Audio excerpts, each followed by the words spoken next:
Healthy Business Connect Us empowers families to thrive through holistic well-being, early child development, and accessible health care. We are committed to fostering connections, knowledge sharing, and support networks that enhance the physical, mental, and emotional health of children, parents, and caregivers. By building bridges between healthcare providers, social services organizations, educators, and families, we aspire to create a world where every child experiences a healthy and nurturing start. Setting the foundation for a brighter future.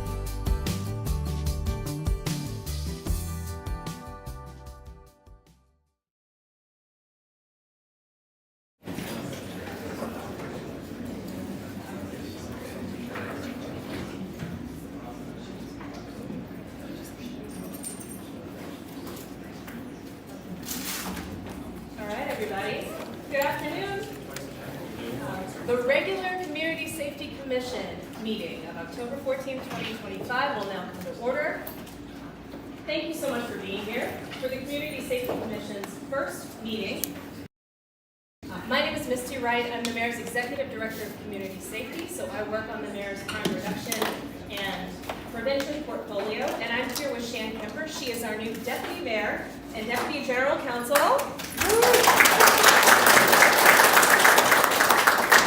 And she and I are going to serve as your co-facilitators for these commission meetings going forward. It'll be our job to keep us on task, move us forward, recognize speakers when there are things, questions you want to ask or comments you want to make, and we will do our best to fulfill that role going forward. Please note this meeting is being recorded. Also, some of the members of our independent monitor team are seated at this table to my right. A couple of them could not be here physically today, so they're joining us virtually.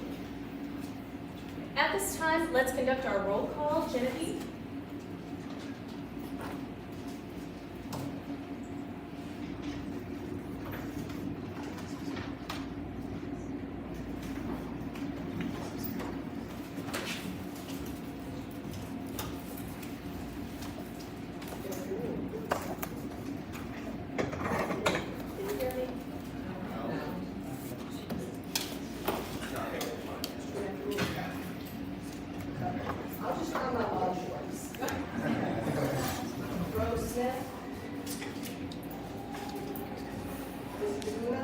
Present. Gary Friedman. Here. Ms. Law. Robert Johnson. Here. David Lopez. Here. Jess Brown. Freddie Brown. David Griss.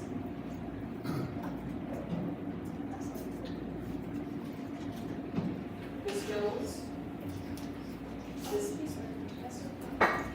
Ms. Bovis.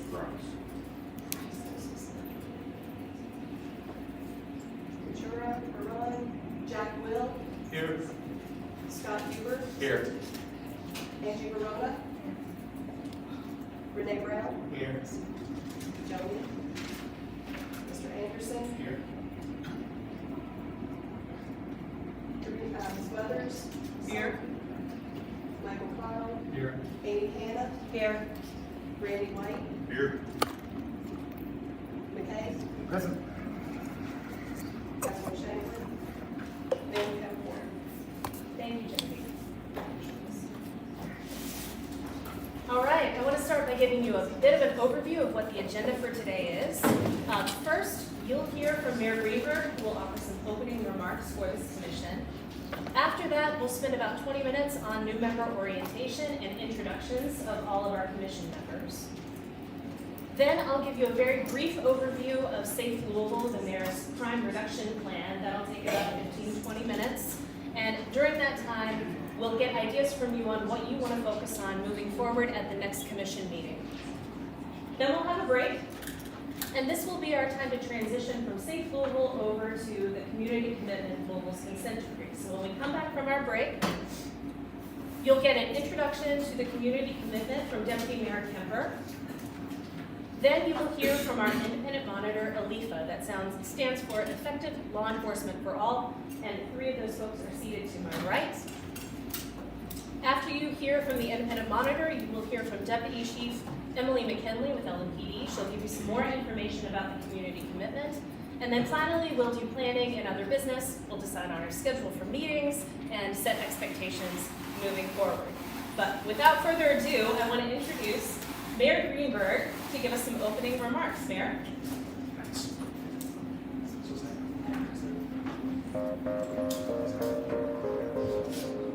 Good afternoon, everyone. I really just want to kick off by saying thanks to each and every one of you. We are all here today, myself included, because we want to be here today. We are here today really with this Community Safety Commission as a two-pronged mission.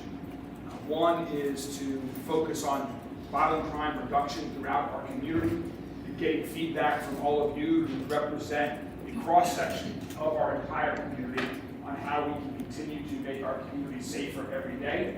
And the second is to make sure that we're getting input, feedback, questions, being held accountable on our community commitment, which is our version of the consent decree.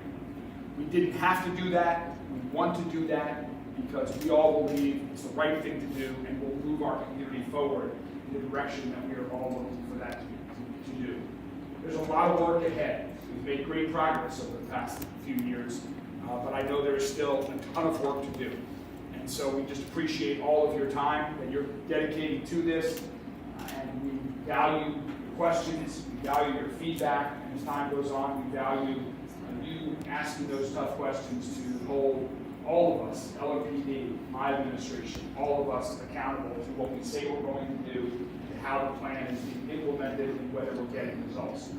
This meeting might be a little bit more information being presented than other meetings, but that's the nature of a kickoff meeting all the time. We want to make sure that you all have the base level of information on this two-pronged approach that we don't believe anyone has done before in the country. So we are trying something new here. So we appreciate your participation in that. But again, really just want to thank you. And please make it interactive. Do not be shy. Ignore the cameras and make this interactive. This meeting and future meetings in particular once the real conversations and feedback begin. So again, thank you all very much.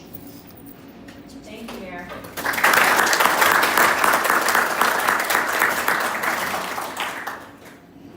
All right, and now we'll move on to new member orientation. Couple housekeeping items. There is a restroom, if anyone needs it, right outside this door to the left behind the stairs that is open. There's also water and coffee at the back of the room if anybody needs that, particularly during our break. Please feel free. Let's start by talking about the mandate of the Community Safety Commission. As the mayor said, this commission has two purposes. One, working on violent crime reduction, and two, working on police reform. And I want to note that these things are inherently related. The mayor came out with his crime plan back in April. And one of the key strategies that we're hearing you talk about today, as it relates to crime prevention, is police reform. Mayor recognizes that it is imperative that we build trust between our community and our police in order for police to be able to serve the community better, but also in order for them to learn about and solve crimes. So that is a key part of crime prevention and also part of enforcement. So what will you guys be doing? We've gotten you all in this room, and it's wonderful to have all of you. You all are leaders in your own right and bring different perspectives. We want to use that as much as possible. So you will serve as the primary transparency mechanism. And what I mean by that is you are the group that are going to receive regular report outs on what we're doing to reduce crime, how it's going, and also how police reform is going. You're the primary mechanism for that and for the public to learn what's going on. So it's incumbent on you to be engaged and ask questions, even tough ones, and engage in discussion with one another and with the people who are reporting out to you to keep that information flowing and to keep the conversation moving forward. Ultimately, you are here to ensure that the work of local metro government is reflective of the values and also of the needs of every member of our community, not just some of them. That's why we have such a breadth of perspective here. Today, as the mayor mentioned, today's an orientation, and that means that the majority of it is people talking at you, and I apologize in advance for that. We want to make sure you know what's going on and you have a firm basis to have these conversations. In the future, we expect the meetings to be the vast majority you speaking, you asking questions, you engaging in dialogue. There will be report outs from various entities at your direction as you decide the agenda moving forward. And also, if you choose to form subcommittees, we'll speak about that a little bit later, your subcommittees may have report outs and additional insights to offer. So that's where we're headed. Today is going to be a little bit information heavy, but in the future, we expect it to be primarily discussion. In front of you, you'll notice you have a relatively thick binder. This is your welcome binder. This is yours to take home with you, and please bring it back. We'll add to it as we keep working on this commission. I want to walk you through the contents of the binders so you know what you're looking at. The first thing in it is a welcome letter from the mayor. One thing to note is you'll see key contact information for folks with the mayor's office who are facilitating these meetings. If you have questions, you know exactly how to get a hold of everyone. The second part is the agenda for today. The third part of the binder is a collection of member biographies for every single member of this commission. You all submitted biographies, and we also have photos, so you can read more about the people that you're serving with. I want to pause here and remind everyone that we have 3 categories of members in this commission. The first category are community representatives. There are 9 of you. And they are organized according to your geographical distribution in our city. So we have 1 person for every LPD police division. That's 8 police divisions represented. And then we have a 9th person who is our home rule city seat that represents the areas that LPD does not serve. Okay? That's the first category of representatives. The second category is community organization representatives. There are 8 of you. You represent leadership and organizations who have a stake in violence reduction and prevention and contribute to that effort in our city.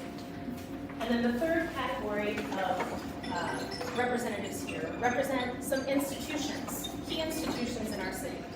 So justices, Jefferson County Public Schools, and also Metro Council are represented here.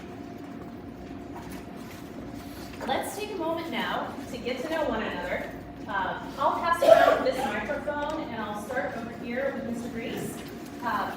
We do have 24 people to get through, but we do want to hear from all of you. So if you could please give us an idea of who you are by giving us your name, what organization or area of the city you represent, and what you do for a living. We'll start with that. Sound good?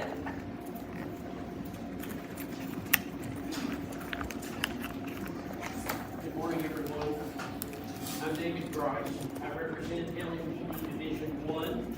That is Portland, Russell, downtown, and Bushertown. I am a former federal prosecutor. I was a federal prosecutor for 25 years. I spent several years overseas as a diplomat and taught criminal law at least, I think, 3 universities in Kentucky.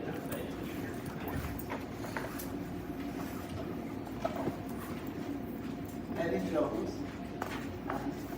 I think I'm a senior member here in the city 92 years, and I've always wanted to be safe, to be comfortable, to be a loving community, and to know how to treat all brothers and sisters, regardless of your race, color, and creed.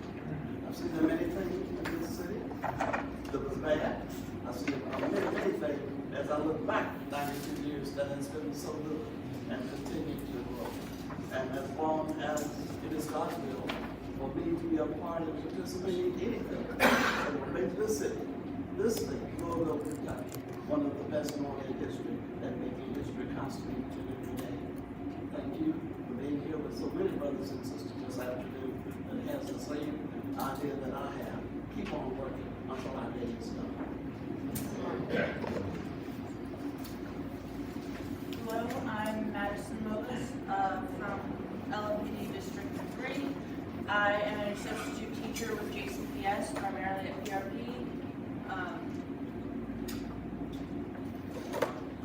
That's all I have for it.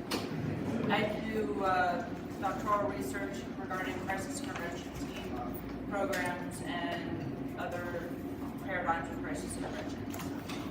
Thank you. Good afternoon, I am Katora Aaron. I represent LMPD District 4.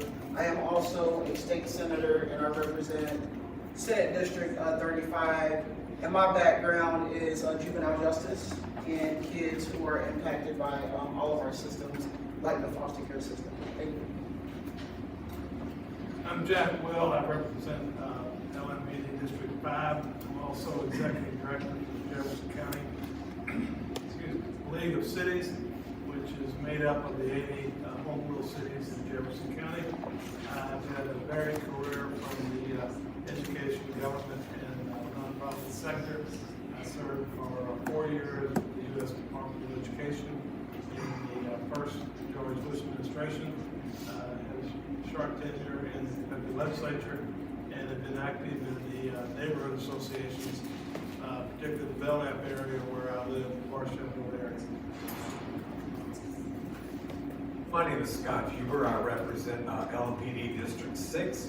I have a degree in criminal justice, and I currently work with people who are dealing with addiction. I work in the recovery industry, and you know, I've been out to help people alleviate possible pain.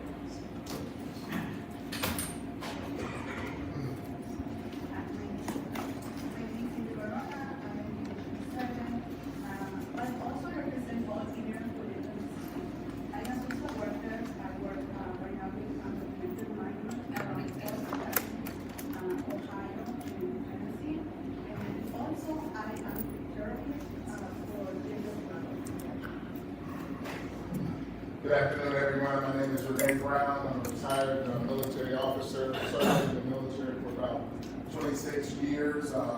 Did 2 tours of duty, combat tours in Iraq and also in Somalia. Served in the White House and in the Pentagon. I currently am a senior pastor, and I have a business, healthcare business. I've been in the healthcare industry for 17 years. I'm excited about this opportunity to work with you guys. Thank you. Good afternoon. My name is Joan Jenkins. I served 28 years in the Kentucky House, focusing mostly on violence against women and addiction services. I retired in 22, and about 5 days later, went to work for Congressman Lazar in his district office.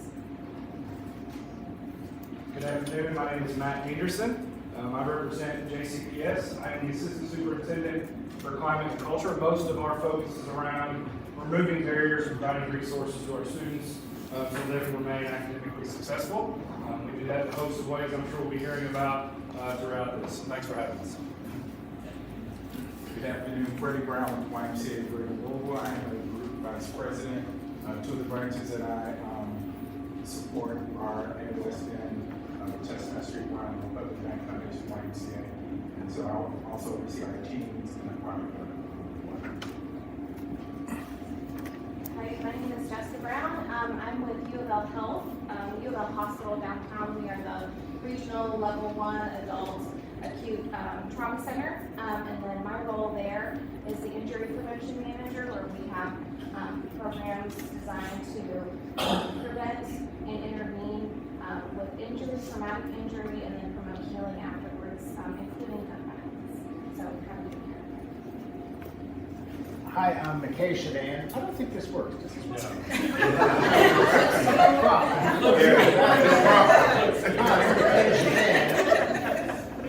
McKay Shadan. Oh, okay, not for amplification, recording only. All right. So you're not putting your ear.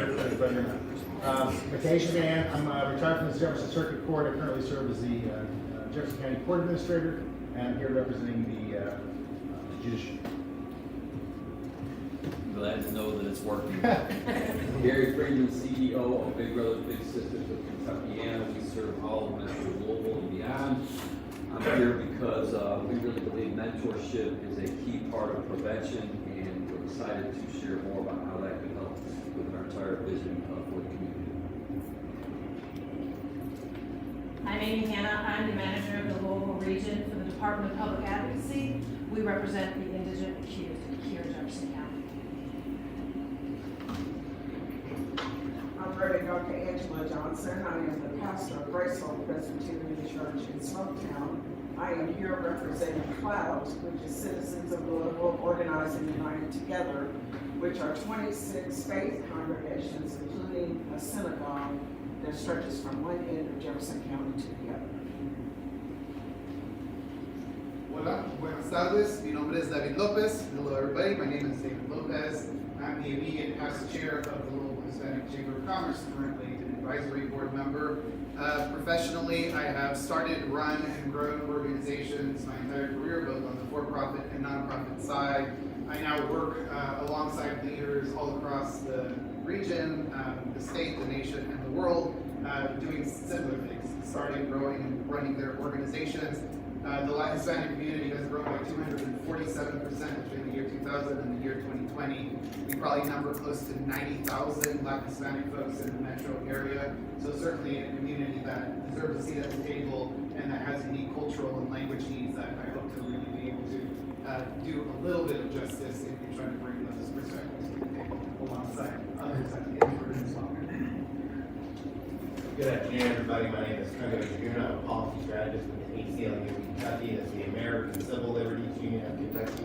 We're an affiliate of the national organization, which has been around for over 100 years. And I'd be remiss not to say that we are celebrating our 70th anniversary. What the ACLU does mainly is fight for the constitutional rights of every single Kentuckian without exception. So we're here to make sure that obviously the civil rights of every person in this community are not violated.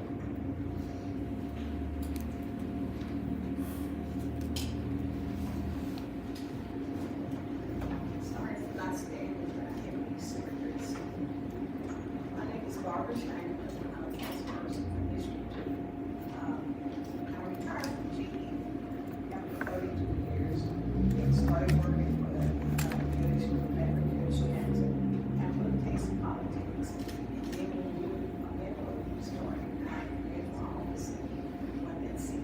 I've been here ever since radio 2003. And my job is a little bit of everything in the community.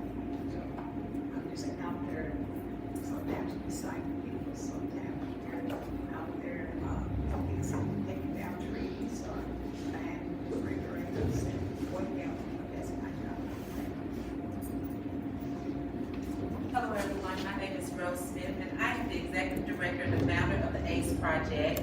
ACE is Acting Compassionate Every Day, and ACE was started after my 24-year-old son, Corey Michael Ace Crow, was murdered. And he was murdered at 25th and Standard, and me being a big mama bear, I stood there the 25th of every month for one whole year. Then after that, I decided to purchase the property where he was murdered and turn it into a community center. And so now we have 3 locations. And as I said, it's Acting Compassion Every Day, and that's what ACE is about. ACE is about giving opportunities to those who've been impacted by gun violence and trauma through resources, compassions, and opportunities. We work with survivors as well as youth, giving them opportunities. He was ACE, and that was his self-proclaimed nickname, and so I gave myself a nickname as well. So I call myself Queen of Peace, and my peace is people everywhere, acting compassionately every day. Good afternoon. My name is Jarena Weathers, and I'm your Commonwealth Attorney here in Jefferson County. There are 57 Commonwealth attorneys that serve 4 million of us in the Commonwealth of Kentucky. Our Jefferson County is actually the largest of 780,000 that we are here to protect. That's what we took our oath for. I've been in public service for 25 years. Started here in the courtrooms under Michael Connell as a prosecutor, the background mostly of sexual assault, elder abuse cases, child abuse cases. And then I went to Frankfurt for a little bit, helped create the elder abuse office that's there now, the Attorney General's office. And somehow I'm blessed enough to be back here where I belong here in Jefferson County. I will share with you that collaboration is one of those words that we overuse quite a bit. But being intentional and working together is what we're here for. There's a lot of times that I go into different areas and different agencies, and I'm like, why are you here? We are here because we're supposed to be here. We're considered prosecutors, but we're also part of this community. So we are here to make sure to keep the community safe, and we also are here to make sure things are done equitably. So thank you very much. Michael Connell, Jefferson County Attorney. Born and raised here. I'm a veteran as well. I have 2 sons that are veterans. I was an armor officer. One of them was with the 82nd Airborne in Afghanistan. The other one was in South Korea. I I tell everybody, between me and my sons, we've shot everything that wasn't dropped out of an airplane or fired from a vessel at one time or another. And I say that in part because a lot of people in this room know how strongly I feel about guns and the slaughter of people that are taking place in this community, large urban areas around this country with guns. I'm going to tell you this story. When I was a juvenile court judge in the mid-'80s, I volunteered for the West End docket. I sat there for 2 years. It was Portland, West Louisville, parts of Shiley, that docket. 2 years I sat there. Did not have one gun case in 2 years. Now police officers are telling me, we serve on other committees too, police officers are telling me it's easier to get a gun than a bag of weed. And that's what's causing the primary thing that's causing the bloodshed that we see on the streets of this city.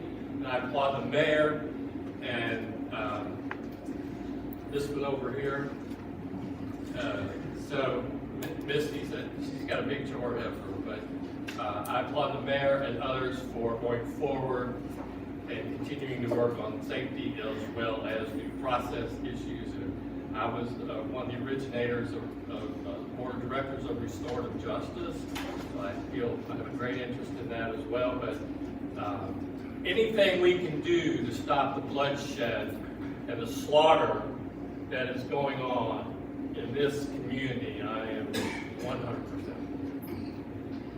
Am I the last guy? Good afternoon, I'm Randy White. I'm the Commissioner of the Department of Juvenile Justice here in Kentucky. I have worked with the Department of Corrections for about 28 years and retired in 2024, and shortly thereafter my home reign, I came back out of retirement as the Commissioner for Juvenile Justice. I felt it very important, and Governor Beshear felt it very important that we be part of this commission, that we submit to this commission and we collaborate. And as you well know, we'll be responsible for operating the detention facilities for juvenile in this county for males, for juvenile males. With me today, and I'm going to pick on Cassandra back in the back row, but she is our Director of Community Services, and we also are responsible for providing community supervision and services to juveniles in Jefferson County that is justice involved. And we act as a liaison with the courts to properly manage and to guide the juveniles and the young people in this justice involved. So it's good to be here. If I'm not at this meeting, future meetings, then Cassandra probably will be. She's also a resident of Jefferson County. So thank you for the invitation.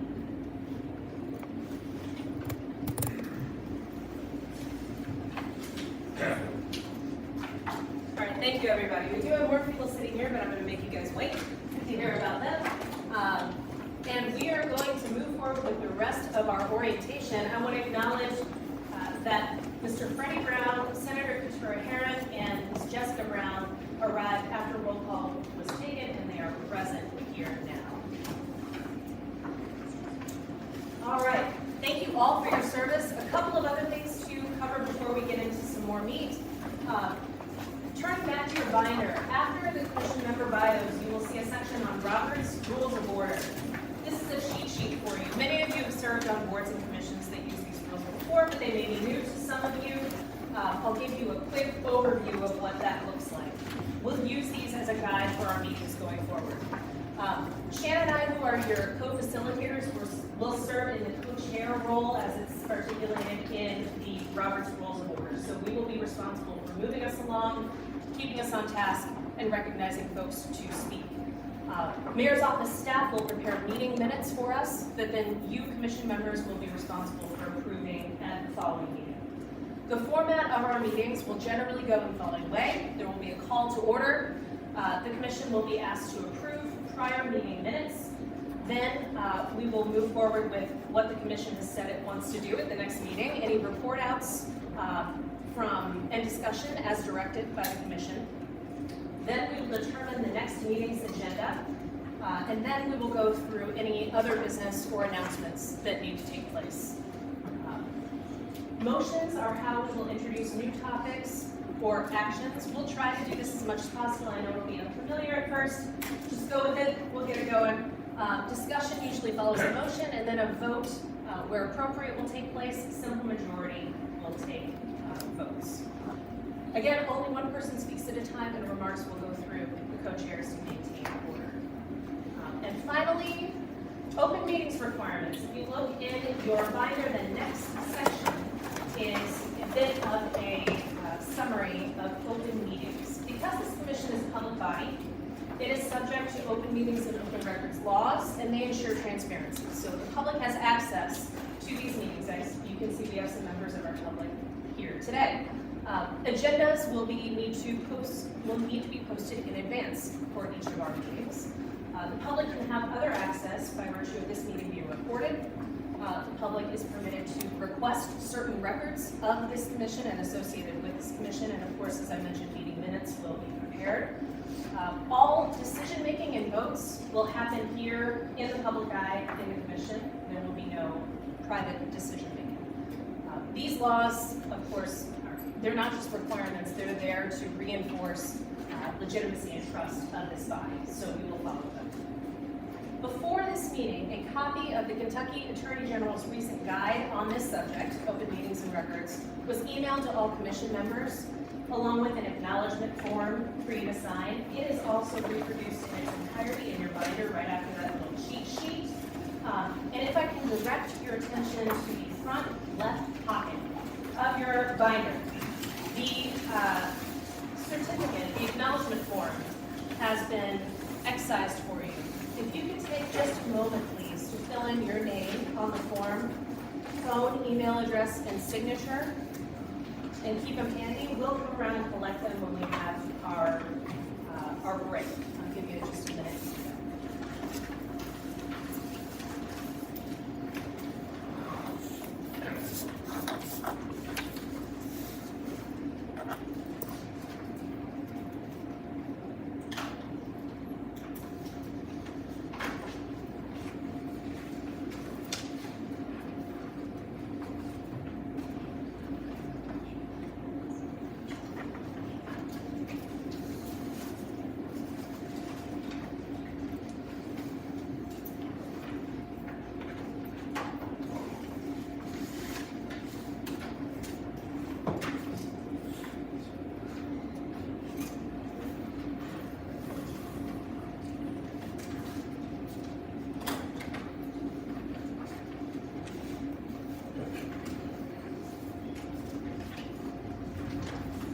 Seeing most eyes looking back up. Don't worry about confirming your availability for meetings. We'll do that in just a little bit. I see people starting to check your schedules. Thank you. You got have me.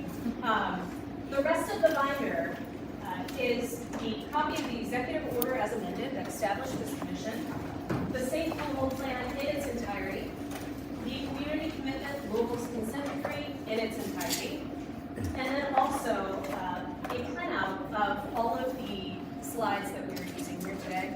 You should also have a pen. I think all of you have your pen that is close to you. If you need to take notes, feel free to do so on those slides. If you need anything else, just let us know. In a few minutes, we'll circle back to future meeting logistics and topics. Are there any questions? I'm going to pause. Are there any questions on what we've covered so far? All right, don't see any hands. So with that being said, we're going to talk about Safe Louisville, which is my favorite thing to talk about. I'm going to spend the next 15 minutes or so talking about it. Before I do, who has read Safe Louisville? All right, most hands are up, and who has heard me speak about it before?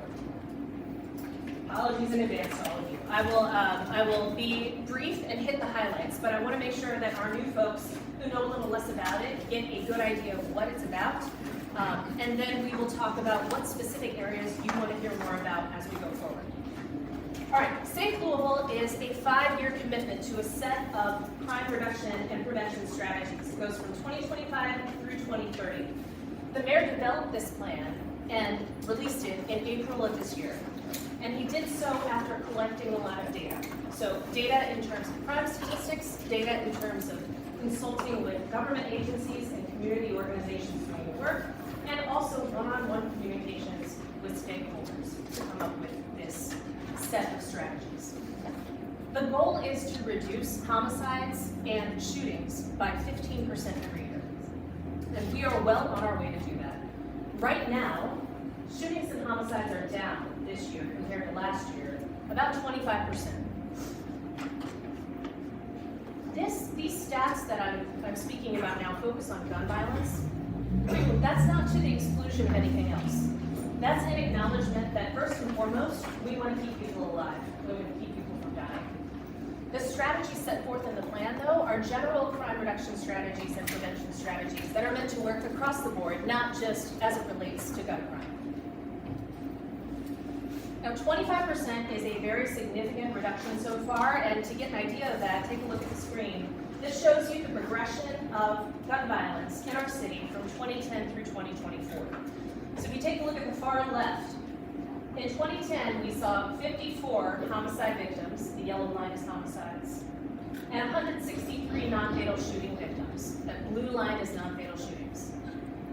As you look across time, there's been a spike in 2016, and then a massive spike in 2020 and 2021. And that's the COVID-era spike that we saw across the nation. Louisville was not immune to it. It happened everywhere. With crime, specifically with violent crime, and even more specifically with gun crime. After that, the crime started to taper off, but not at the rate that we wanted to. And to give you an idea of why 25% is great so far this year, if you look at 2023 to 2024, homicides decreased by just about 3.5%, and non-fatal shootings decreased by about 11.7%. So 25% is way better than the decrease from last year. I don't say that to be celebratory. We're still not where we need to be. We have way, way, way more work to do. I say that to be hopeful, that we have a set of strategies that we're deploying and we can fine tune and make better to make a real difference in the direction that crime in our city is going. Okay, let's briefly talk about the demographics of gun violence in our city. So these statistics that I'm about to tell you are from 2024 LMPD's data. About 15% of the victims and 17% of perpetrators were under 18. This year, it's a little bit similar. It's elevated though. We have about 19% of our victims are juveniles this year as compared to 15% last year. 81% of victims and 87% of perpetrators are males, mostly between the ages of 18 and 34. It's almost exactly the same this year so far. 74% of victims and 73% of perpetrators were Black last year. Here we're at about 77% of victims, so that's increased a bit, proportionally I should say. 18% of victims and 26% of perpetrators are white, or were white last year. About a third of the shootings were gang or group violence related. Gang is a specific term that is defined by law, so I use group to respond to encapsulate all kinds of group violence, not just certified gangs under the law. And about 50% of the shootings last year were in the West End.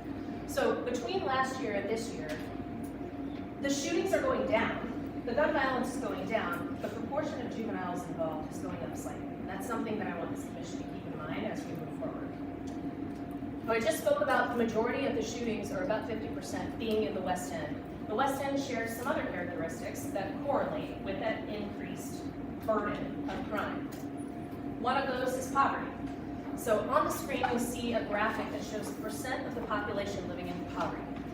The darker the purple, the more poverty in that area. This is arranged by census tract. The dots represent homicides and non-fatal shootings. So even just by eye, you can see that the violent crime disproportionately affects neighborhoods that are also burdened by poverty. The same trends hold true with respect to unemployment issues, with respect to education, and also with respect to certain public infrastructure, like vacant homes. So, Safe Louisville is about two things. One, making us safe, and two, making us feel safe. And those two things don't necessarily track one another. It is extremely important that we make our crime go down, but it's also important that people feel that, because a lot of times we can talk about statistics and people can think about what they saw in their neighborhood and say, well, I'm not seeing that. So one of my goals for this commission is to hear from you, how can we do better about making people feel safe as we're making progress in reducing crime? What can we do to better get the message out and to better affect people's lives so that they feel good when they walk out the door in their neighborhood? Safe Louisville has 3 pillars: prevention, intervention, and enforcement. I know you guys have read the plan, so I'm not going to belabor everything that's in the plan. I'm going to give you a very quick overview of the strategies within each of those pillars. So the plan lists out some strategies for prevention, some strategies for intervention, and some strategies for enforcement. Let's start with prevention. Prevention is about combating the root causes of violence and creating conditions for peace. So what does that look like? Public infrastructure, investing in public amenities in areas that need it most, blight eradication, fixing those streetlights, fixing the sidewalks, dealing with trash cleanup and graffiti removal in the areas that need it most, and shutting down businesses that facilitate crime. Youth education and activities, ensuring that our young kids, early childhood education is available to all of them, and that it's good. Making sure that our kids have opportunities after school and on weekends to keep them busy and keep them in something that engages them and makes them want to learn more and want to engage in pro-social activities during the school year and also over the summer. Economic stability, and this has 2 prongs. One is housing, both affordable housing and reimagining what public housing looks like, which Louisville Metro Housing Authority has done a fantastic job doing thus far. And also employment, so attracting employers to actually physically locate in areas with underemployment and offer jobs that people there are qualified for so they can access employment when they want it. Community resource connections. This is about making sure that we know what everybody's doing, developing an ecosystem and learning about the ecosystem of all of the organizations that are contributing to crime prevention and reduction every single day, and finding ways to enhance their work. And that's not just through dollars. Before this fiscal year, Mayor Greenberg's administration had invested about $34 million in crime prevention and reduction strategies that are community-led, either through organizations or individuals. There's more this year, but I mean beyond that, what can we do to help our nonprofits, train them to be able to be self-sustaining and to be more effective in their work? Community trust in police. There's your police reform prompt. That's what our community commitment is about, and it's essential that we find ways to build that trust in an authentic way so residents feel comfortable with their police. And finally, common sense gun legislation. Many of you know this, some may not. In Kentucky, we have state preemption. So we have a challenge in passing laws that have to do with gun regulation. That means we're doing advocacy at the state level to try to get laws changed. We can get creative on the local level in a microcosm, but the big change is going to happen at the state level. We will advocate for things like banning assault weapons, for things like red flag laws, etc. One that has actually gotten traction is banning block switches. So earlier this year, there was a hearing on banning block switches, and that's the device that converts a semi-automatic weapon into a fully automatic one. Many states have those bans. Kentucky doesn't, and there's some traction this year, so we have some optimism about that going forward. All right, here's what prevention looks like. The new Walnut Street Park in Russell, which is fabulous. The new Parkland Library, reopened after 40 years of closure. Sustained focus improvement. I want to pause here for just a second. This strategy of sustained focus improvement was first introduced by LMPD and LMPD's crime plan. At the end of last year, it released the plan. It became effective at the beginning of this year, and it's incorporated within the mayor's plan. So all of their strategies, the mayor is supporting and incorporating into his larger plan. LMPD has 3 main strategies, and one of them is sustained focus improvement. Reason this is cool is that this brings all government agencies together to focus on 5 areas in our city that need the most attention based on their disproportionate share of our crime. So not only are more police resources being sent to those areas, both in a proactive way and a reactive way, but we also have our codes and regulations prioritizing them. Public Works is prioritizing them. Our Office of Violence Prevention looks at them differently. All of those different government agencies are fixing the streetlights, getting vacant houses boarded up, getting sidewalks repaired at a higher rate for these particular areas that have been singled out. Prevention looks like Get Busy Initiative. This is some of the mayor's youth activities that just kicked off last week. Over $115,000 in 3 areas in our city went to community organizations to do youth programming after school and on weekends. And one more picture of what prevention looks like is Community Care Campus. The mayor just did an announcement on this today. This is what reimagining public housing and affordable housing can look like. And this is part of what the mayor is looking at when he's looking at making affordable housing for all and also permanent supportive housing for those who are unhoused.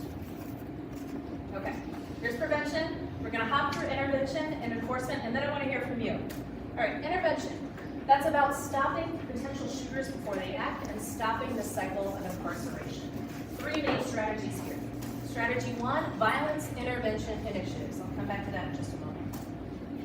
Conflict resolution alternatives. How do we resolve conflict outside of the justice system, particularly when it involves mental health? How do we divert that so that it's not a law enforcement issue, it's a mental health issue? And trauma and reentry services. And I want to note one thing here. A lot of cities put their reentry efforts as a separate category. After enforcement, it's a separate category that's reentry. Reentry, for those of you who don't know, refers to when someone has served their time for committing a crime and is reentering society, setting that person up for success to be a positive, contributing member of society. This is under intervention because this is a key to stop the cycle of incarceration, which is part of what intervention is. And it's lumped together with trauma because even though incarceration is necessary, in some cases, it is a trauma. It's a trauma for the person who is incarcerated and their family, and we have to use a trauma-informed lens when we deal with reentry. All right, here's what intervention looks like in a nutshell. One primary example is Pivot to Peace. This is our community violence intervention effort. And I'm looking over here at Jess Brown because she's involved in the hospital part of this. In 4 areas of our city, we have folks who will go out, who are credible messengers, and try to de-escalate conflict and mediate conflict and offer services to people, whether it's getting an ID or whether it's full case management, to try to pull people out of circumstances that could lead them down the wrong path. Thus far, this has had a significant impact. In these areas where the strategy has been deployed, we're seeing a 62% reduction in shootings and homicides. So we've got a 5th area that's coming up in California that's being set up right now. And these efforts also extend to partnerships with U of L Trauma Center and other areas within the city. Another way we see intervention is through group violence intervention. This strategy, unlike community violence intervention, this strategy involves law enforcement. So this is where we have law enforcement identify folks who are at risk of being a victim or a perpetrator. They go out to that person along with other folks who are going to offer resources. Law enforcement says, hey, you pick up a gun again, there will be consequences. We know what you're doing. Then the folks who can offer services are there to offer anything that that person may be willing to accept and wraparound services for their family too. A key part of this is the people that are being targeted are group involved. That's why it's called group violence intervention. So law enforcement and their partners will go out and warn as many people, give fair notice to as many people within that group as they can. If someone then chooses to pick up a gun, consequences are swift and certain for that entire group from a law enforcement perspective. This year we're adding juvenile violence intervention so that we can focus on our kids as well. Another example of intervention is community sanctuary projects. So after there's a shooting, we recognize that that affects the entire community. There's secondary trauma that happens to everyone who lives there. So shortly thereafter, a team led by our faith-based liaisons and other community partners and our Office of Violence Prevention goes out and brings food to that community and brings community health advocates that offer mental health services and grief counseling and gives services to as many people as will accept. Final example of intervention, restorative justice, which is something that Michael Connell mentioned a couple minutes ago. This is Volunteers of America's program that helps people resolve conflict outside of the justice system. So a victim, if they so choose, and a perpetrator can come together and come to their own resolution for the harm that was done outside of the justice system. And that avoids inserting someone, perhaps for the first time, into a system where if they're inserted once, we know it's more likely they succeed. finally, we'll talk about enforcement. This is about protecting the public and holding offenders accountable. This starts with law enforcement support, paying our officers well, equipping them with the technology that we need. We just got drones for first responders, and they have been instrumental in some arrests already, and have been instrumental in some life-threatening situations. We are taking care of our officers by using the Summit Wellness Center, which is newly opened. It's a center that all first responders can go to for physical health and mental health support. And that has resulted in a 56% fewer days off work, just by having this center. Right. Public order, this is about maintaining access to our public spaces for everyone, keeping them safe for everyone. A huge initiative here is the Park Ranger program. We are adding park rangers to help enforce public order in our parks. State and federal partnerships. We are down about 300 officers from where we were before. We are leveraging all of the partnerships that we can with state and federal law enforcement to be able to help us hold offenders accountable, those who are driving violence in our city. And finally, we're looking at justice system transparency. So helping the public understand what's happening in our justice system and why. And as the Commissioner mentioned a few moments ago, we're trying to ensure that we get a juvenile detention facility here in Louisville, because no kid should be shipped hours away to Adair Boyd County while their litigation is pending. Here's very quickly what enforcement looks like. This is part of the Summit Wellness Center here. And again, that's not only physical health, that's mental health, that's family support, that's financial counseling, and more.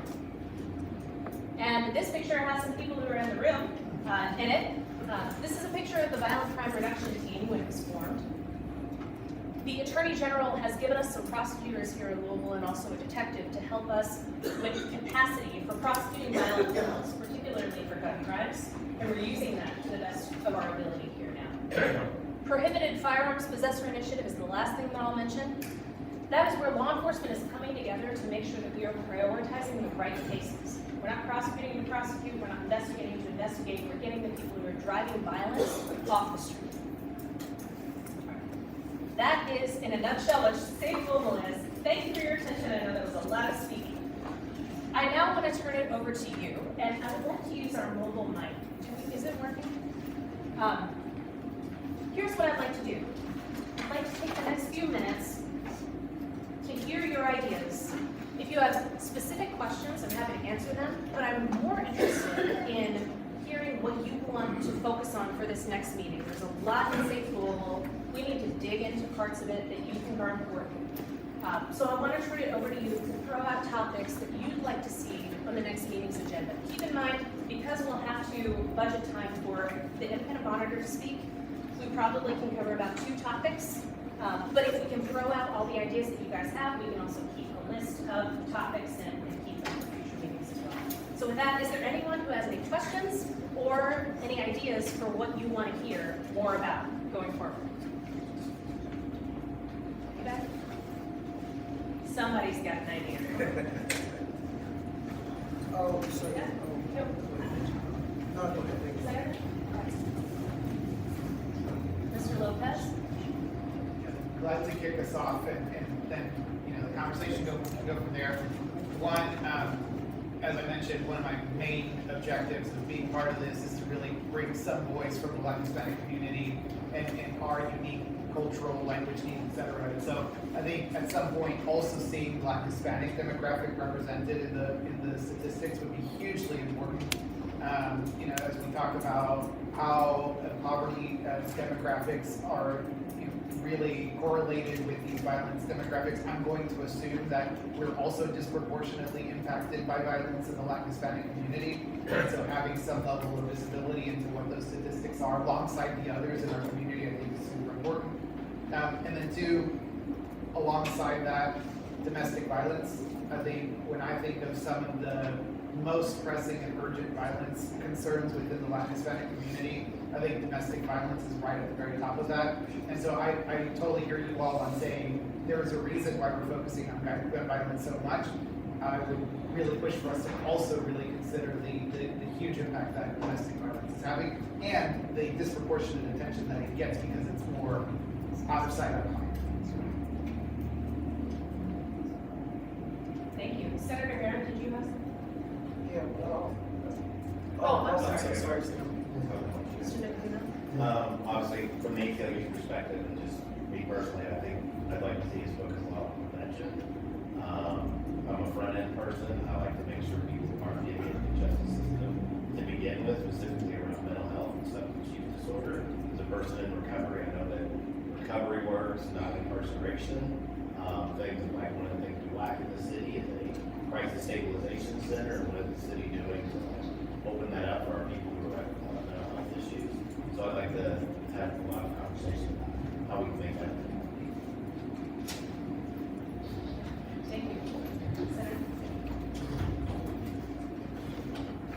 Thank you. I would like to see more information and talk more about the policies. I know that you mentioned the Glock switches. Would like to know how many Glock switches that we have seen in incidents here in Kentucky, or I'm sorry, in Louisville.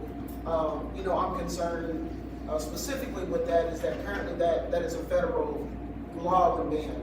And so as a lawmaker, I'm hesitant about federally if that's already something that can happen, us diverting our energy and time and into prosecution when federally that can happen. And would like to look at more policies related to guns around safe storage, education, and some of those other things that I believe that would have a better impact, especially as you're looking at prevention and intervention. As my partner at ACLU said, we have to look at the prevention and intervention. Obviously, enforcement is huge. We cannot enforce our way out of the things that we're seeing. Senator, may I follow up with you? When you were saying you want to hear more about policies, is there a particular entity that you would want to hear from? Just what the mayor's office is planning on doing. I will do a point of privilege. I have sponsored several pieces of policies related to stopping access to guns in our youth hands, and then just in general, whether it's safe storage or more things around the dealers, straw purchases and things such as that. But would just like to see the mayor's office look deeper into what policies. Thank you. Mr. Brown? Yes, thank you for this opportunity. One of the things that I think we would like to see, or I would like to see, is a policing effort. Really kind of dig into that and see what that looks like from the inside out. And then be granular about what the interoperability looks like, meaning how do we work, how does LPD work together with the other law enforcement agencies that are collected around our city, and what that's going to look like. You had mentioned that there was a 300-person reduction. Does that have an impact on what we're seeing in the numbers? Because we can throw a lot of numbers up there, but we don't know what the meaning or the message is behind those numbers. And so I think that would be a gateway for us to start as a military guy. In order for me to go into a battle, I need to know what my support looks like, what my troops look like. And I think that's going to be important for us, especially if we're trying to reduce violent crimes. What does our policing efforts look like, and what is it that we can do as citizens to assist? Thank you. Ms. Rona? Yes, I would like to focus on the prevention area, with the youth. I want to hear from JCPS, what they are doing with our youth, or how they are planning to keep our youth safe. Because a lot of the conflicts that initiate in JCPS schools, they go out to the community. Ms. Jenkins? Thank you. An area that I've always been really interested in is the amount of trauma our young people experience, whether it's from experiencing domestic violence or seeing violence on the street. I'd be really interested in what programs are doing interventions, especially with our very young children.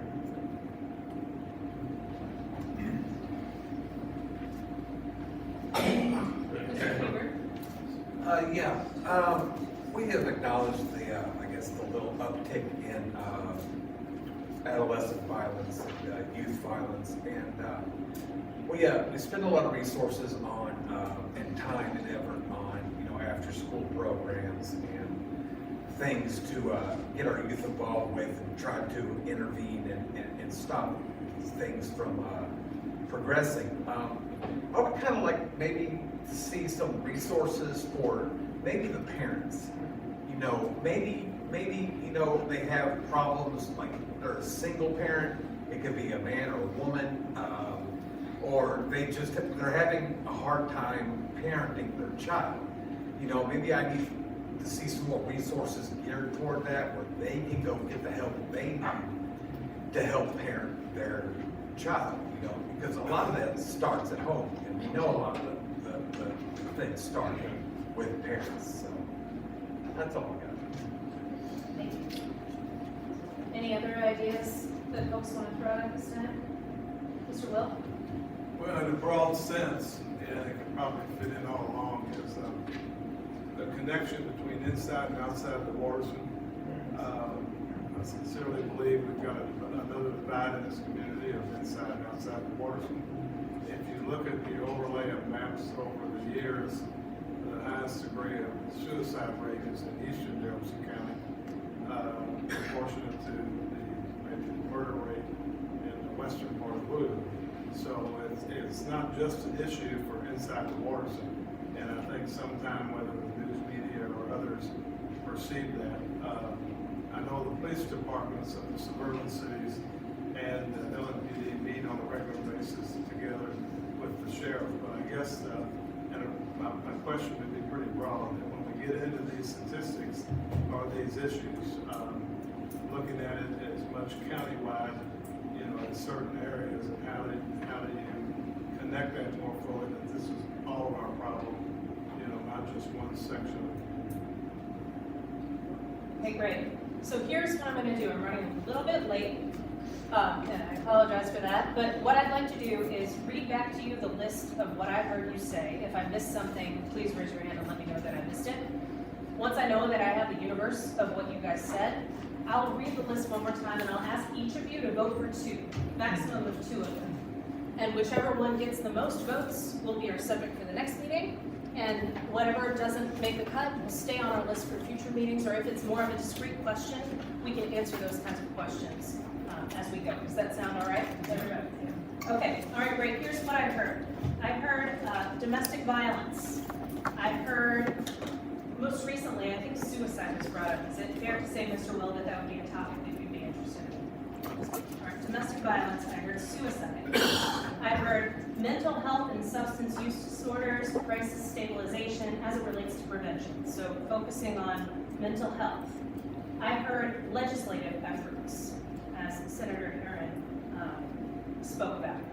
Then I've heard things that kind of focused on young people. So what JCPS is doing with young people, how we're dealing with trauma in young people, that I think kind of goes together, is just focusing on what are we doing with young people and what is JCPS doing with young people. And then I heard parent interventions. Is there anything, and Mr. Lopez, I'm taking your demographic question as a standalone question that we can get answered for you, and we'll present it at the next meeting. I think that can be a good standalone. Does that work for you, sir? All right. So again, I have domestic violence, suicide, mental health, legislative, young people or youth, and parents. Is there anything? I'm sorry, sir? I said policing. Oh, I'm sorry. Yes, of course. Policing, and I think that what I would suggest there is, in digging into the policing effort, we could do something that gives you an overview of how LMPD is organized, what it looks like, what bureaus there are, how they interact with one another, and then also answer your questions about how they interact with state and federal partners. Does that sound roughly like what you're thinking about, Mr. Brown? Right. As it nested, it's nested into reduction of violent crimes, because that's Right. where we wanted to make sure we point that towards. Got it. Yes, All right. Okay, let me say it one more time. Domestic violence, suicide, mental health, legislative, youth, parents, and then policing and reducing violent crime, kind of LMPD in general, right? Those are the categories. I'm going to announce them one at a time. If you could please vote for 2 of them by a show of hands, and Deputy Mayor Kemper, if you can help me count these as we go through. All right, the first one, domestic violence.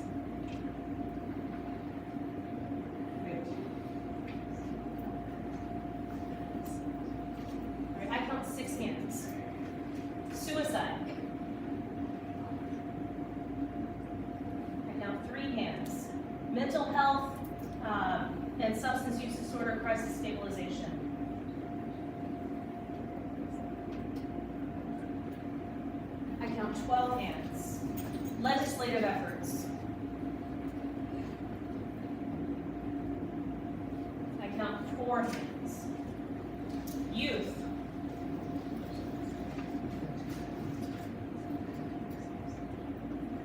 I count 10 hands. Parents.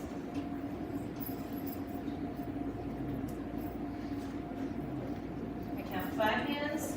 And policing, reducing violent crime, and explaining kind of how LMPD works.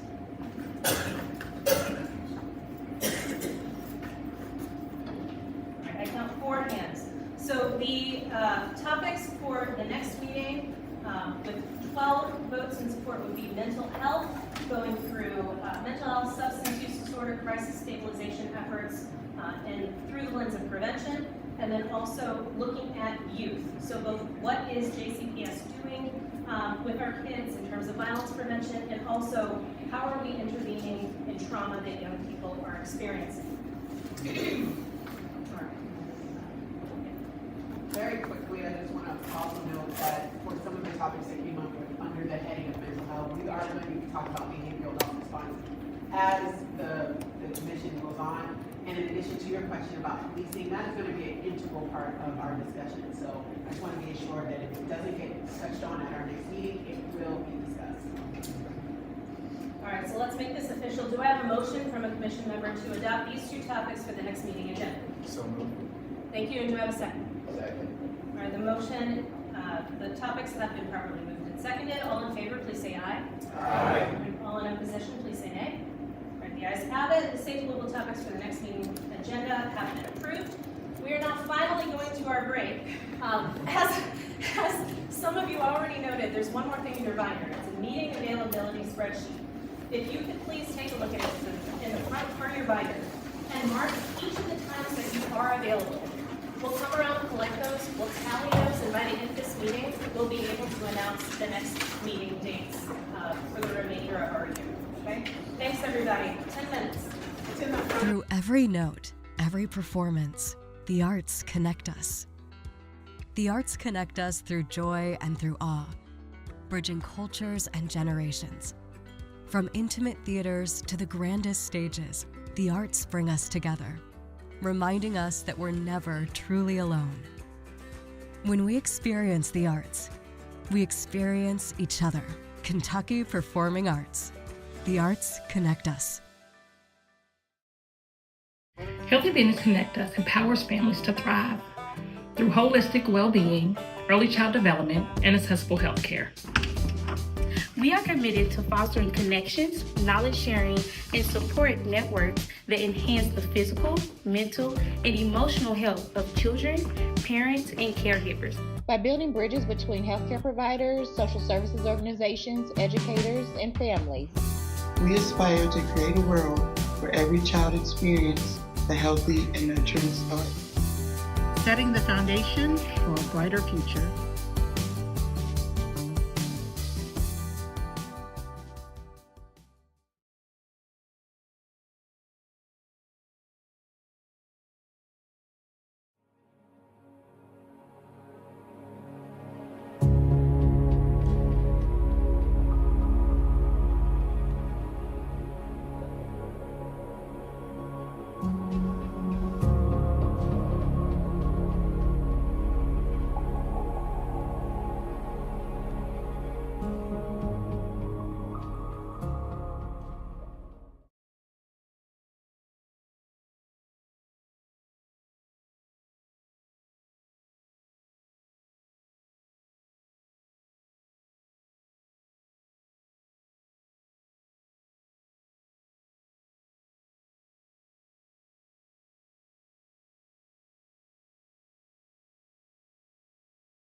because I am a nervous speaker and I need my notes to stay on track. I just want to say from the bottom of my heart, it is so affirming to be in this room with this cross-section of our city in terms of race, in terms of socioeconomics, in terms of the work that we do. In 2020, when the civil rights protests were going on, I was out there with my children and my husband, and a lot of the people I walked with look like this room.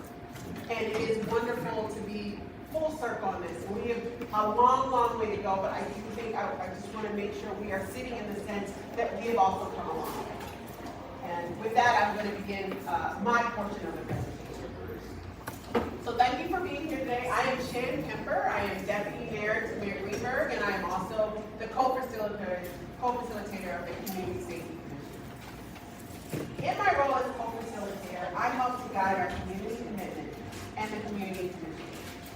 Both of those are about building trust and providing results together. The important promise to the community is made to the community commission. And that is that those most impacted by our public safety systems help to shape what those public safety systems look like. Our objectives are straightforward. We want to build constitutional policing into daily practice, strengthen accountability, improve our behavioral health response, and progress on public reporting. Today I'm going to discuss three things: how we got here, why the independent monitor matters, and how the independent monitor was selected and what they will be doing. Why this commitment and why now? As a result of community advocacy, the civil protests in 2020, and the unfortunate and untimely death of Breonna Taylor, in 2021, the Department of Justice opened a pattern and practice investigation into Louisville Metro and LMPD. In short, we got sued. While the investigation was ongoing, I want to make it very clear that LMPD began to make internal and external changes already. But while the investigation was ongoing, the mayor also took steps to acknowledge the harms perpetuated. And in 2024, we came to an understanding that we would have a consent decree with the Department of Justice. But in May 2025, the Department of Justice announced its intention to pull out the consent decree and dismiss the lawsuit for prejudice, which means it could not be brought again. Louisville took this challenge as an opportunity. To ensure the promised progress, the city, including LMPD, moved forward with the community commitment, Louisville's consent decree. This agreement between Metro government, the LMPD, and our community, the Community Safety Commission, would include a robust mechanism for community input and provide for an independent monitor.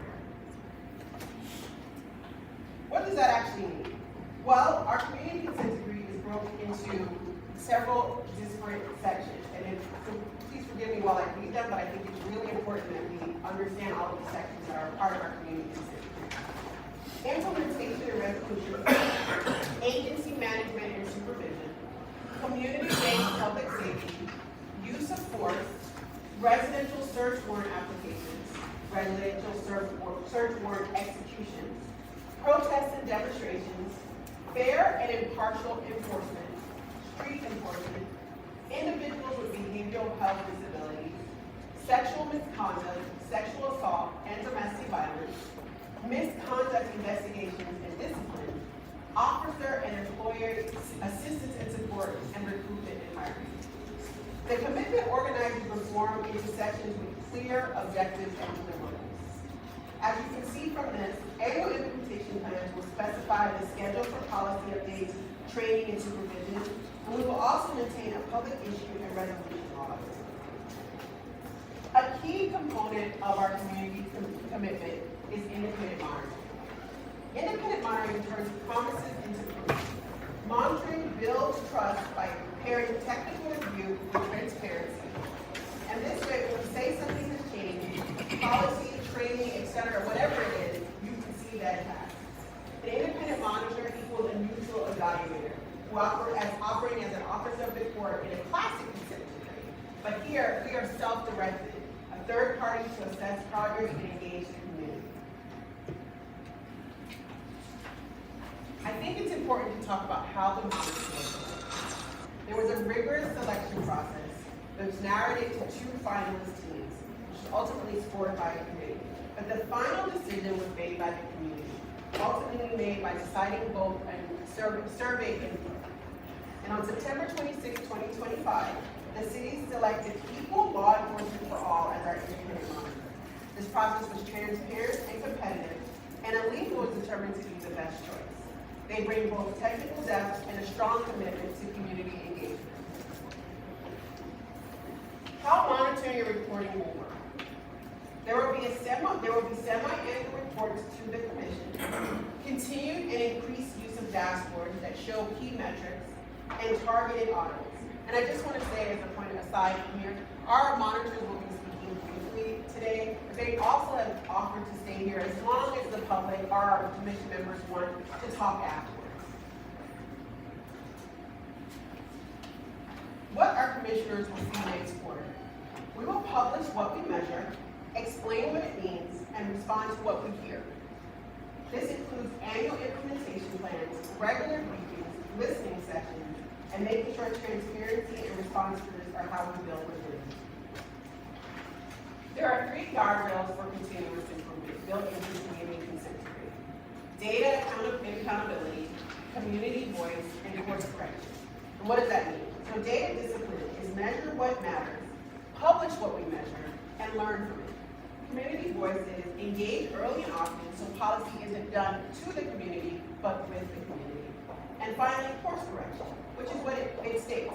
We will course correct if what we're doing isn't working. Finally, meet the monitor. ALIFA is Equal Law Enforcement for All, and they will be our independent monitor.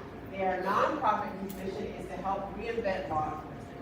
They have experience serving as an independent evaluator in other jurisdictions, and they have experience in building collaborative implementation plans, performance capture, staffing operations analysis, and sustained community engagement. And now I want you to meet our monitors who will be speaking briefly about their work and what they are featuring with them. Thank you. Good afternoon. My name is Michael Harrison. Good afternoon, thank you. My name is Michael Harrison. I am the ELIFA, Effective Law Enforcement for All team leader for the Louisville Independent Monitoring Team. I also co-lead the Independent Monitoring Team in Minneapolis, Minnesota, doing this very same work. I have 33 years of law enforcement experience, born and raised in New Orleans, Louisiana, where I spent 28 years with the New Orleans Police Department. The last 4.5, I was the chief of police, leading that police department into its comprehensive violence reduction strategy, much like you're doing right now, which achieved a 50-year low in murders, while at the same time navigating that police department through America's most exhaustive and comprehensive consent decree, which you are now doing at this time. 4.5 years later, I was recruited to go to Baltimore, Maryland, by the way, which at that time was considered the murder capital of the world, bringing a comprehensive violence reduction strategy there to reduce their murders there, while leading that department through now what the DOJ called the most dysfunctional police department in America, and put it under a consent decree, and we did both of those at the same time.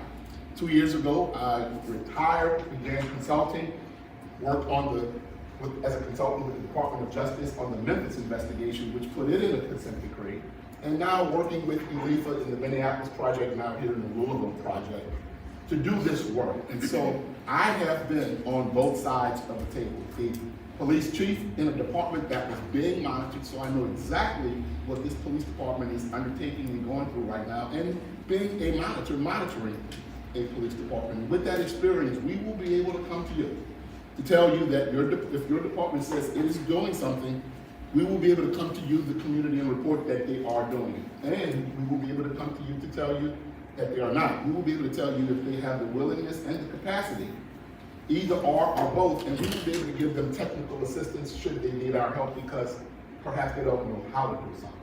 But we have shared goals to ensure that they do the work, and we are monitoring to ensure that you get the information you need to hold them accountable. And so that is our commitment. Our key focus is, our ELIFA model key focus is engaging, educating, and empowering community members to work collaboratively with their police departments to build trust where it was never built and repair trust where it was once broken. With that, I'm going to turn it over to one of my colleagues. We'll all introduce ourselves and I'll come back to close us out. Good afternoon, everyone. Cherie Briscoe Stewart here. I'm happy to be with you all today. I served nearly 30 years with the Baltimore Police Department. I am a Baltimore native, the first African-American woman to rise through every rank up to the rank of Deputy Commissioner. I had the opportunity and the pleasure and the honor to work for then Commissioner Harrison. When he came into our agency, we were 2 years into the consent decree. It was an adversarial process and we were not on track. Upon my retirement just over a year ago, when I left, we were on track and starting to see the results of those historic lows. Most notably in my career in 2015, when we had the riots in Baltimore, I took command of the Western District 3 weeks after those riots and held that district for 3 years. So the work that you all have already begun, we had to start from that perspective and lens in 2015 without a handbook, without help, and without true guidance.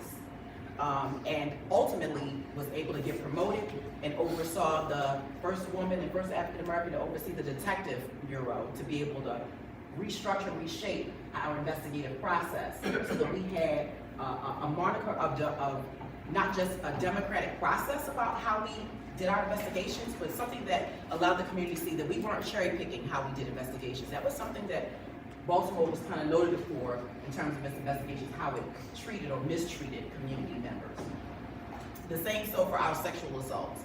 And ultimately, Deputy Commissioner over the Operations Bureau, I had the opportunity in 2020 to oversee and guide those mass demonstrations to which we had no major negative civil event.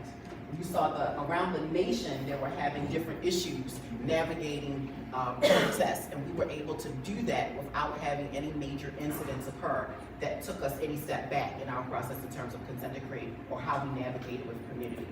I retired last year and started to join this consulting work and had the honor to join this elite Louisville team after doing some local projects and doing some projects across supporting leadership.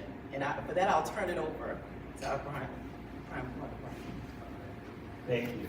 Good afternoon, everybody. My name is Brian Core. First, I'm just very honored to be part of this team and to be able to work with all of you in this community on this deeply important work to create true community safety here in Louisville.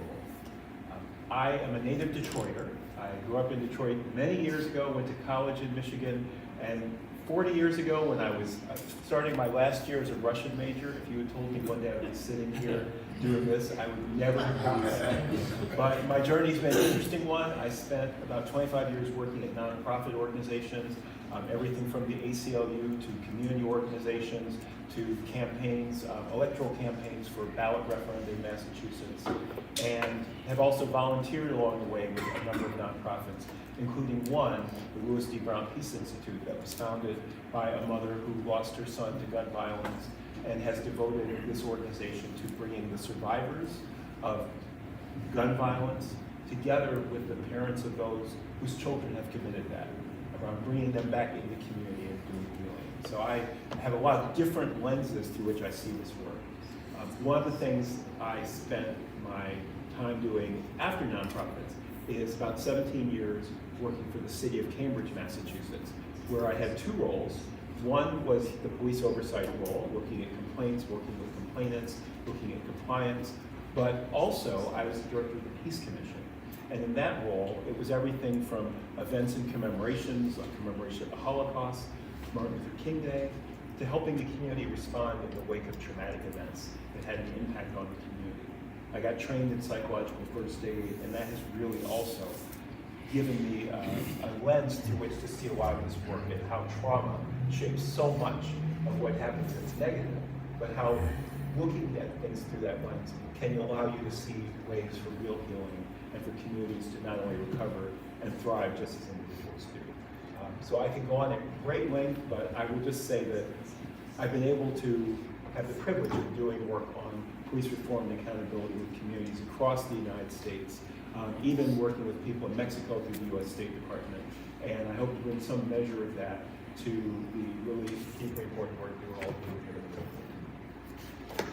So with that, on behalf of all of the members from Effective Law Enforcement for All, we want to say thank you. Thank you for selecting us. We are both excited and grateful to be your independent mind. We believe that I'm going to introduce the other 11 members who are not here, many of whom are streaming and watching, because we believe we've built the most dynamic, expansive policing reform team in all of America. And we are grateful that you chose us, and we hope to be a resource for the Louisville Police Department as they have made this agreement with the city to do this work, to not just reform, but transform the department into the department you pay for, the department you expect, and the department you deserve. Really quickly, a few of our other members who are not here, Eric Melanson, who was my chief of staff in New Orleans and in Baltimore, later became civilian deputy commissioner in Baltimore, is on this team's number of years as a civilian expert there. Dr. Laura Wyckoff, senior advisor and researcher, formerly with the National Policing Institute, a police reforming expert who's worked across America.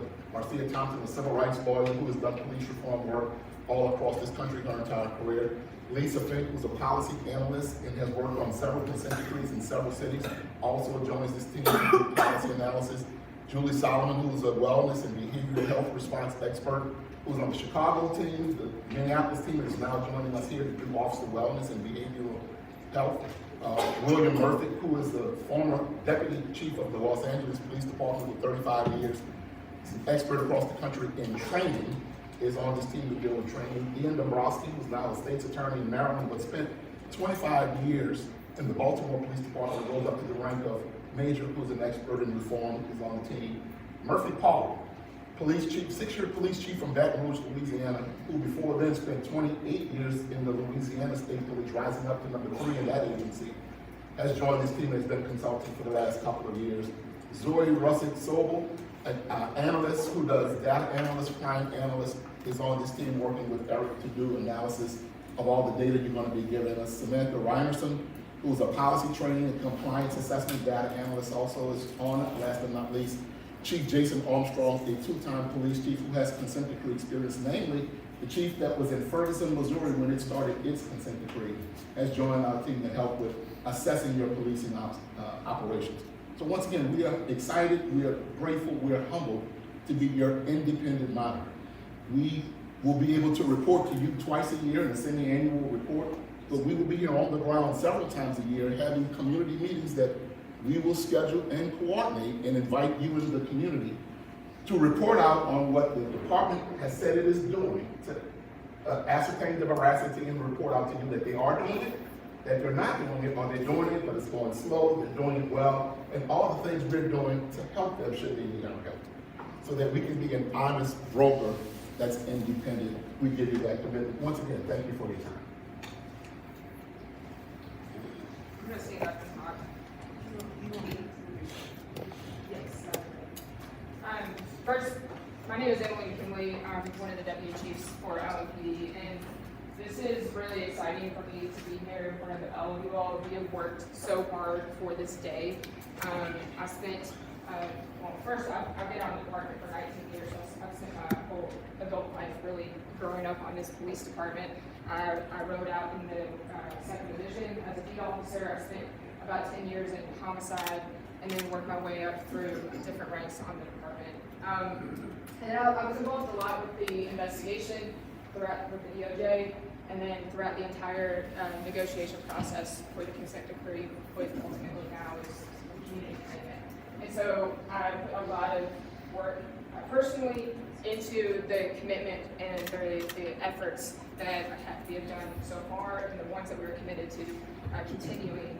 And we're excited to start that progress. And I'm really excited to work with the folks here on Louisville. So I'm going to go through, there's a lot that we can talk about with LMPD as far as structure. And Mr. Brown, I know that we want to get into that in future meetings. But I want to talk to you all about what does this commitment mean and how is it going to work? How internally is LMPD going to do this? And so I know we got a short period of time, but first, you should look at this like a playbook. This is a playbook of what policies are going to be changed on LMPD, what are the requirements and policy, what are the training requirements that LMPD is going to have when it comes to those. I know Shannon went over the different sections, so there's different policy requirements for each one of those sections, use of force, search warrants, First Amendment, behavioral health. So a lot of policy changes in each one of those, a lot of training requirements So that it'll be gradual changes throughout the next 4 or 5 years or so. And then, so it's all policy, training, supervision. Once we change those policies, how are we going to train on those policies? How are we going to make sure that officers understand them? How are we communicating with officers what the changes are? Why those changes are happening? What does the training look like? And then once they're trained, how are we assessing that training to see is it working or is it not? And that's where we're going to lean on the monitoring team to assess, okay, we've done the policy change, we've done the training, is it working? And if it's not, then let's fix it. And we'll come to you all and report out and get feedback on how we can fix things in the future. We talked about annual implementation plans. So each year there will be a plan that is delivered to the community that outlines not just the communities, but to our department. What policies can you all expect to change this year? How is that going to work? What quarter of the year might those policy changes come out? What training curriculum will be delivered during in-service or during annual trainings that officers have? How will those trainings be assessed? So all of that will be outlined in the annual implementation plan. And then again, clear communication and training for officers in the community as we go forward throughout the process. Go to the next slide. And a lot of times officers ask, so officers want to know what is happening, what can we expect? And again, it's going to be clear guidance and training.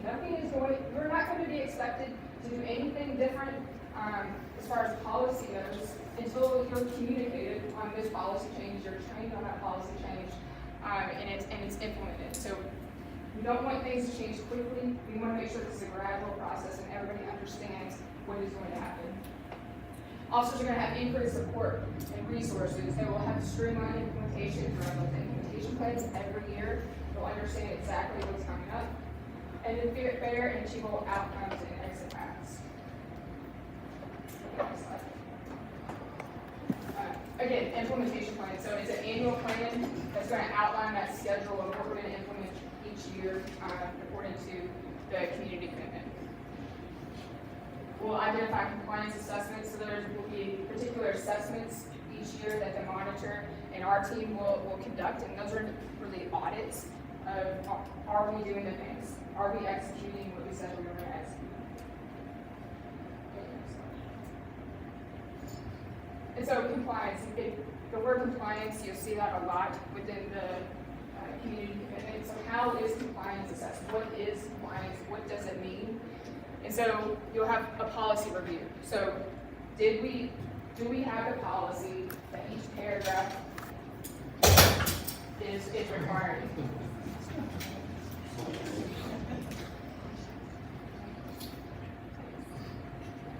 And then there will be a training review. Have we done the training that is outlined in each section? And then there will be a performance review. And these are really audits. We have a team of auditors on our department. There's about 10 auditors with a few supervisors. And it's a questionnaire. They will try and review forms, they review case files, and they'll audit, did officers perform in the way that they are required for the policy? And so each one of those are scored, and audits are graded, and audits will be delivered to the monitor, and we'll determine are we in compliance with the requirements of the community commitment. Have we met substantial compliance? So what is substantial compliance? It's not perfection. We know that nothing's going to be perfect, but when things are not perfect, are we as an agency able to identify those? Are we able to identify ourselves and self-correct when we are deficient in policy and in training? Can we identify those? So we know that substantial compliance is going to be meeting the key objectives the majority of the time. And then at the end of each one of the sections in the community commitment, there are key objectives that we are expected to meet for each section. So that will help guide what is compliance for use of force, what is compliance for search warrant, residential search warrant executions, what is compliance for residential search warrant applications. And if you read the key objectives, those are what the auditors are going to build their audit and their questions off of. Are we meeting those key objectives?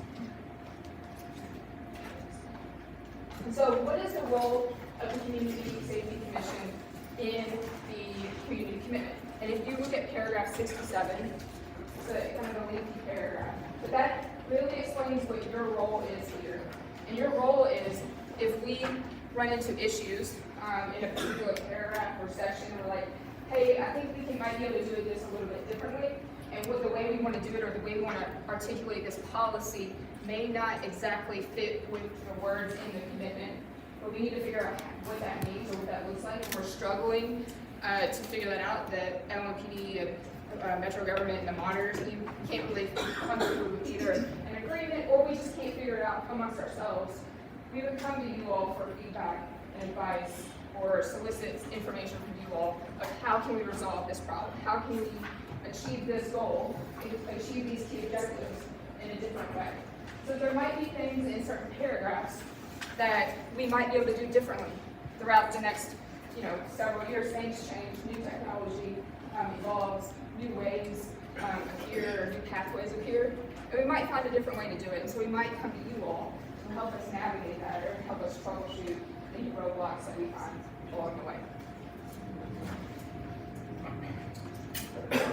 And that is my discussion on how the community commitment is going to work. I know there's a lot, again, that I look forward to talking with you all in future meetings about the structure of LMP. I think that's important for you all to understand. I think it's also important for you all in the future to understand a lot of the reforms that we've already made on our department. And that's going to be a longer conversation, but look forward to having those with you all. Again, I'm really excited to be here. I'm really excited to see all of this happening today. Thank you. Thank you, Deputy Chief. And thanks, everybody. We're approaching the end of our meeting, unfortunately. There's so much more that we could go over today.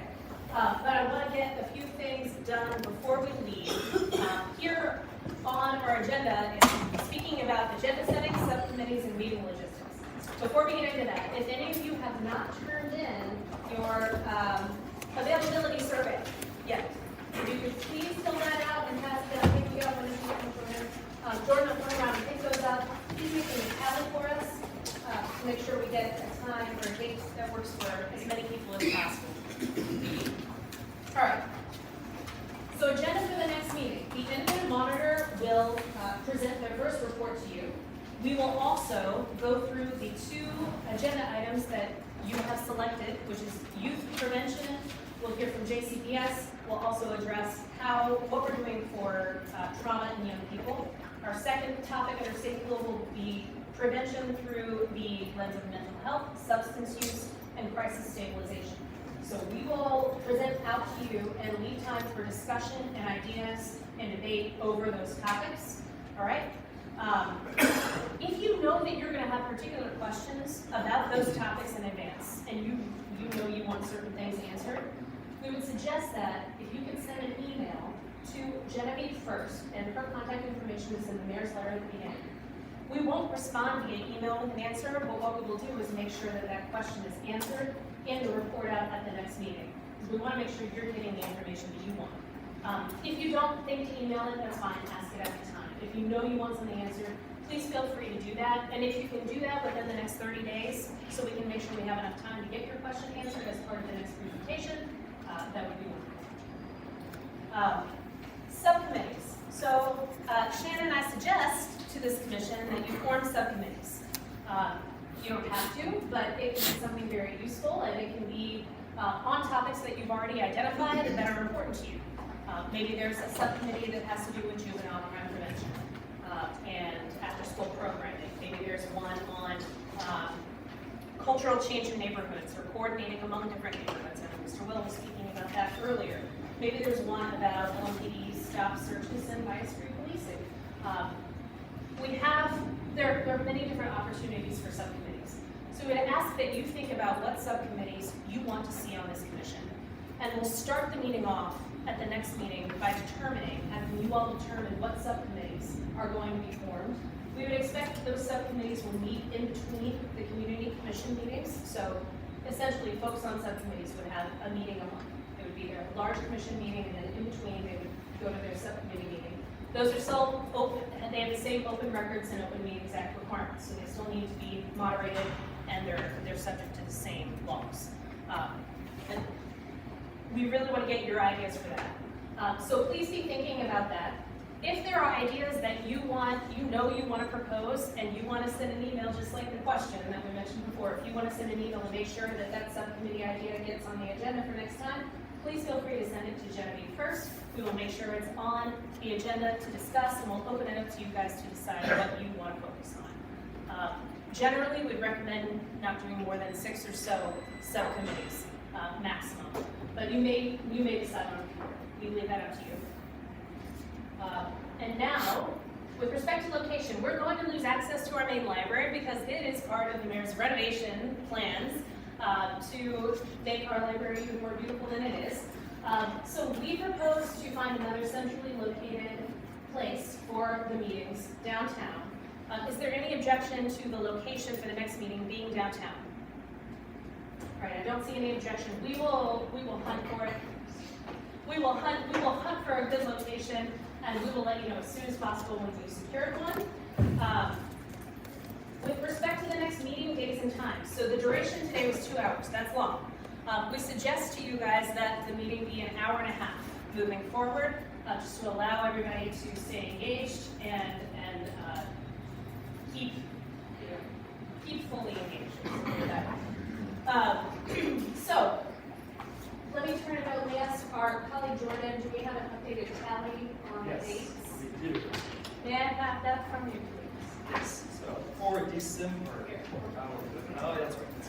We will send this information out to you after this meeting. Misty, would you mind, that's what we don't want that. I'll change it in a second. But for December, we are meeting on Friday, December 12th. And after I announce it, once it's over, I'll put it up on the screen. So you don't have to write it down right now, but you can. For February, we will meet Tuesday, February 17th. For April, we will meet on Wednesday, April 15th. For June, we will meet on Tuesday, June 16th. And finally, on August, we will meet on Thursday, August 20th. Thank you very much, Jordan. And the meeting times we propose to you would be 1 to 2:30. After lunch, everybody's been cooled and ready to go, and it's not time for any Saturday nap yet. So, those are the dates. We will send those around as Deputy Mayor Kemper said. Do I have a motion from the commission member to adopt the schedule as stated? Anyone? And is there a second? Thank you. The meeting schedule has been properly moved and seconded. All in favor, please say aye. Aye. All opposed, please say nay. All right, the ayes have it. The meeting schedule has been approved. All right. We are going to adjourn. As a reminder, we will be sticking around. Both Shannon and I, and also our independent monitor team, will be sticking around to answer any questions that you have. So please feel free to approach. Thank you again for being here and being part of this effort. We're thrilled to be doing it with you. This concludes our meeting, and we're adjourned. Thank you. Hey y'all, I'm Attica Scott, former Kentucky State Representative, and you're joining me today on State Watch Nights.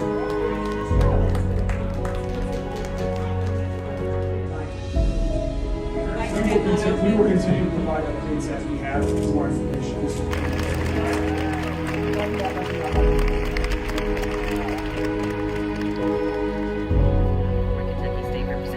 And you're joining me today on State Watch Nights.